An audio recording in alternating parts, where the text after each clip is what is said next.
और भिवंडी की जनता की ओर से मैं सलाम करता हूँ और आपसे अपील करना चाहता हूँ कि आज जो चुनाव है, ये चुनाव कोई साधारण चुनाव नहीं है।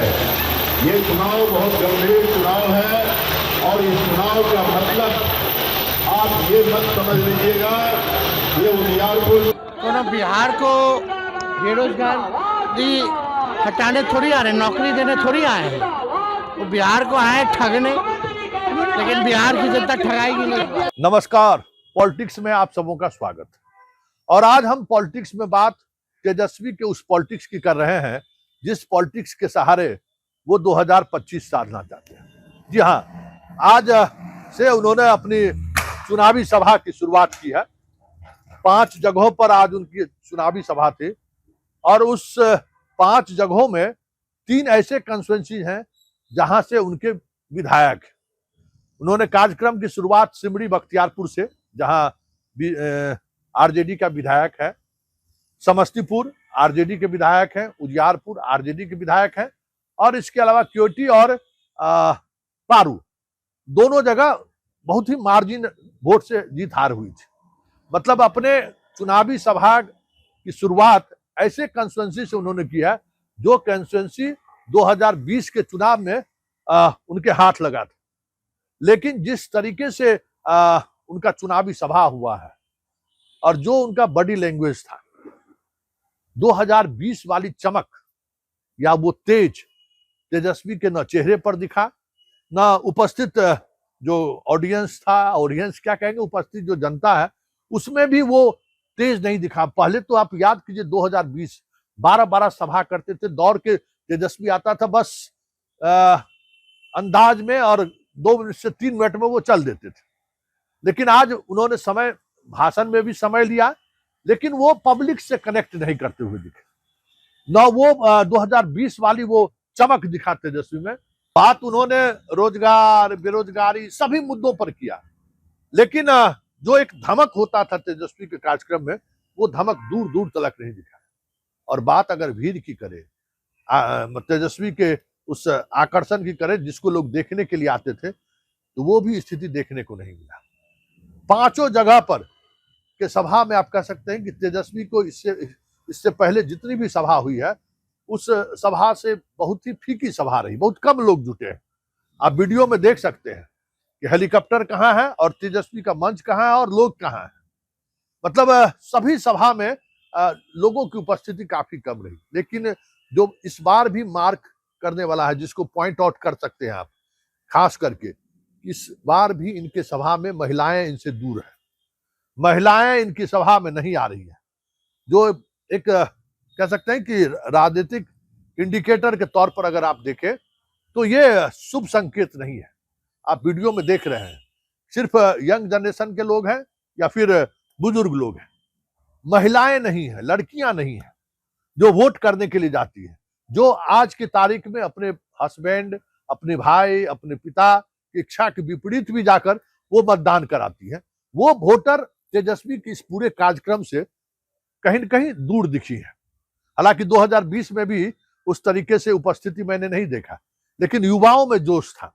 इस बार युवाओं में भी वो जोश देखने को नहीं मिला और ना ही युवा की उस तरीके की उपस्थिति थी। इतने बड़े घोषणा के बावजूद भी, नौकरियों को लेकर दावे के बावजूद भी वो आकर्षण नहीं दिखा। अब ये देखना दिलचस्प होगा कि इसका चुनावी राजनीति पर कितना प्रभाव पड़ता है। वैसे आज प्रधानमंत्री की सभा में भी न वो जोश था, न वो उमंग था और न वो भीड़ मौजूद थी। वह उसमें भी कोई जारा नहीं। नीतीश कुमार की तो बात ही छोड़ दीजिए। नीतीश कुमार की सभा तब ये है कि कुर्सी लगा के लोग बैठ रहे हैं, 1000-2000 आदमी आ जाए तो बहुत बड़ी बात है, और बाकी पॉलिटिशियन की तो बात ही छोड़ दीजिए। ये स्थिति है और अब इसकी वजह सभी पॉलिटिकल पार्टी को लेकर लोगों में एक उदासीनता है, वजह ये भी हो सकती है। लेकिन जो बात कही जा रही है, क्योंकि आज आईपी गुप्ता भी साथ थे तेजस्वी के, आज मुकेश सहनी भी तेजस्वी के साथ थे, और खुद मुकेश सहनी, तेजस्वी खुद थे। तीनों अपने गठबंधन के साथी को लेकर वो आज 5 जगह पर प्रचार अभियान में गए। लेकिन जिस तरीके से कनेक्ट करने की उम्मीद की जा रही थी, वो कनेक्ट नहीं हुआ है। पर उम्मीदवारों और उनके समर्थकों से जब हमारी बात हुई, उन्होंने कहा कि वक्त ही नहीं दिया गया, कल रात में तो सूचना ही दी गई है। ये जो प्रवृत्ति है कैजुअल चीजों को लेने का, उस कैजुअल प्रवृत्ति के सहारे बिहार साधना फिलहाल तेजस्वी के लिए मुश्किल हो जाए तो कोई बड़ी बात नहीं होगी। चलिए चलते चलते तेजस्वी के कुछ भाषण का अंश भी सुन लीजिए, और उस अंश के दौरान तेजस्वी 2020 और तेजस्वी 2025 इस पूरे भाषण से आप समझ सकते हैं।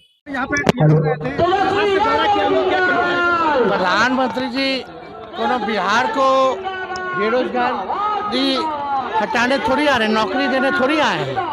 वो बिहार को आए ठगने, लेकिन बिहार की जनता ठगाएगी नहीं। तो दे रहा है, समझ रहे हैं ना आप लोग, होशियार है, जनता माने के सब समझ रहे हो। और ये बात देखिए, जो कह रहे हैं वो करके जाएंगे।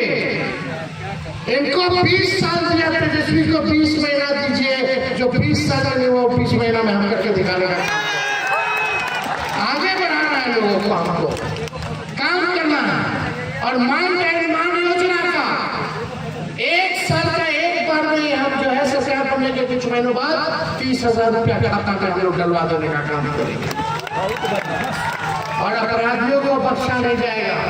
कोई अगर हमारी माताएं बहनों की इज्जत पे हाथ लगाएगा, कोई हत्या का प्रयास करेगा, अपहरण का प्रयास करेगा, चाहे तेजस्वी का अपना हो या पढ़ाया, तेजस्वी की परछाई की गलती करेगी तो उसको भी तेजस्वी सजा दिलाएगा।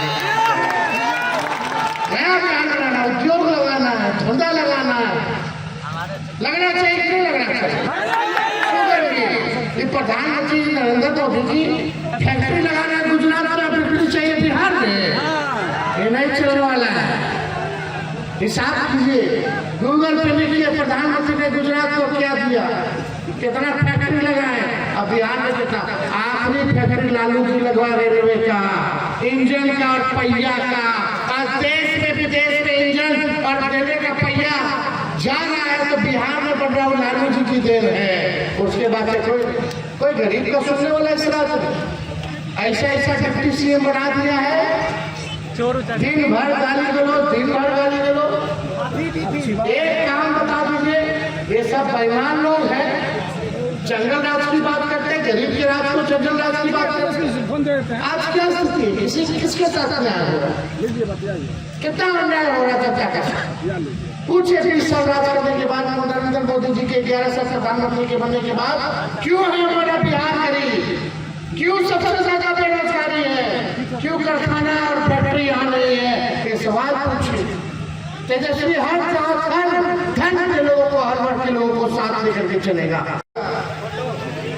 तो दिक्कत हो जाएगा। आप बताओ सरकार बदलना है कि नहीं बदलना है?